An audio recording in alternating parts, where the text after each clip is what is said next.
বছরে 2 কোটি বেকারদের চাকরি দেব। নরেন্দ্র মোদী আজকে ক্ষমতায় 11 বছর। 11 বছরে তাহলে কত চাকরি দেওয়া উচিত? এক বছরে যদি 2 কোটি চাকরি দেওয়ার কথা এরা বলে থাকে, তাহলে 11 বছরে কত চাকরি হয়? 22 কোটি। কত চাকরি হয়? এদিকে যারা আছেন, 1 বছরে 2 কোটি চাকরি দেবো বলেছিল, 11 বছরে কত চাকরি হয়? 22 কোটি। ভারতবর্ষে কটা বিধানসভা আছে? যেমন বাংলায় 294টা বিধানসভা রয়েছে, ভারতবর্ষ জুড়ে 4123টা বিধানসভা আছে।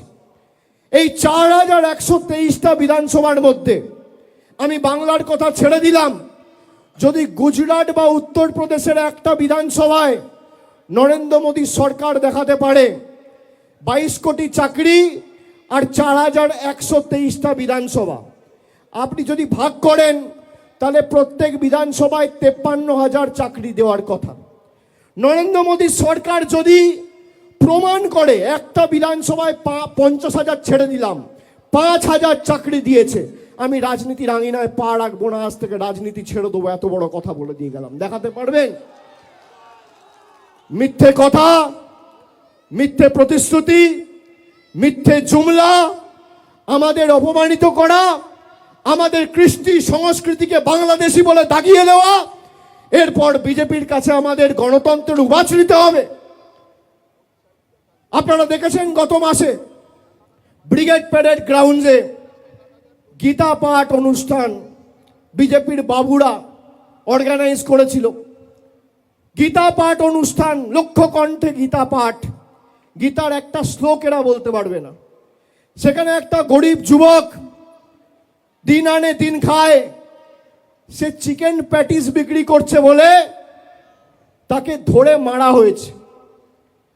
কেউ লাথি মারছে, কেউ হাতে মারছে, কেউ ডান্ডা দিয়ে মারছে, উদম পেটানো হয়েছে। কোথায় পেটানো হয়েছে? গীতা পাঠ অনুষ্ঠানে। তারপর পুলিশ যখন অভিযুক্তদের গ্রেপ্তার করেছে, এই বিজেপির নেতারা সেই অভিযুক্তগুলোকে, যারা বেল পেয়ে জেল থেকে বেরিয়েছে, তাদের মালা পরিয়ে বরণ করেছে। এই হচ্ছে বিজেপির হিন্দুত্ব। যারা গীতার অনুষ্ঠানে একটা যুবকের উপর চিকেন প্যাটিস বিক্রি করে বলে হামলা চালিয়েছে, তাদের কাছে বাংলার কোনো মানুষকে হিন্দুত্ব শিখতে হবে না। তার কারণ, আপনি যদি সত্যি গীতা পড়ে থাকেন, গীতার 5ম অধ্যায় 18 নম্বর শ্লোক শ্রীকৃষ্ণ স্বয়ং বলছে, বিদ্যা বিনয় সম্পন্নে ব্রাহ্মণে গবি হস্তিনী সুনিচৈবা স্বপাকে চা পণ্ডিতঃ সমদর্শিনঃ। তার মানে একটা কুকুরের মধ্যেও আমি ভগবান শ্রীকৃষ্ণ বিরাজমান, একটা গরুর মধ্যেও আমি বিরাজমান, একটা পিঁপড়ের মধ্যেও আমি বিরাজমান, আর মানুষের মধ্যেও আমি বিরাজমান। সে গীতা পাঠের অনুষ্ঠানে একজন যুবককে চিকেন প্যাটিস বিক্রি করে বলে মারছে, এর জবাব বাংলা দেবে না? কে কি খাবে, কে কি পড়বে, কে কি বিক্রি করবে, কে চিকেন রোল খাবে, কে ফিশ পকোড়া খাবে, কে চাউমিন খাবে, কে ভেজ প্যাটিস খাবে, কে ডিমের ঝোল খাবে, কে কাতলা মাছ খাবে, দিল্লির বাবারা ঠিক করবে, দিল্লির নেতারা ঠিক করবে। আমরা কি পড়বো, আমরা কোথায় খাবো, আমরা কি কোথায় থাকবো, কি রঙের জামা পরবো, কাকে ভালোবাসবো, কাকে বিয়ে করব, আমার ফ্রিজে কি থাকবে, পাতে কি থাকবে, পরনে কি থাকবে, বিজেপির দালালরা ঠিক করবে।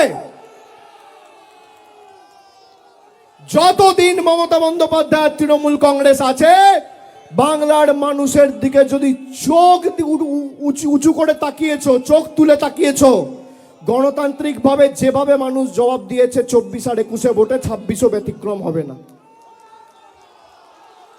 আমি দক্ষিণ 24 পরগনার মায়েদের, ভাইদের, দাদাদের, সমবয়সীদের বলবো, আমি কাল থেকে জেলার বিভিন্ন প্রান্তে যাব। খালি এই জেলার দায়িত্বটা আপনারা নিজের কাঁধে নিন, বাকি বাংলা আমরা।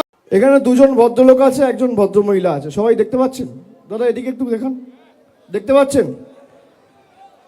দেখতে পাচ্ছেন সবাই? আপনার নাম কি বলুন? মনিরুল ইসলাম মোল্লা। আপনার নাম কি দাদা? হরে কৃষ্ণ গিরি। আপনার নাম কি বৌদি? মিসেস মায়া দাস। আপনারা দেখতে পাচ্ছেন?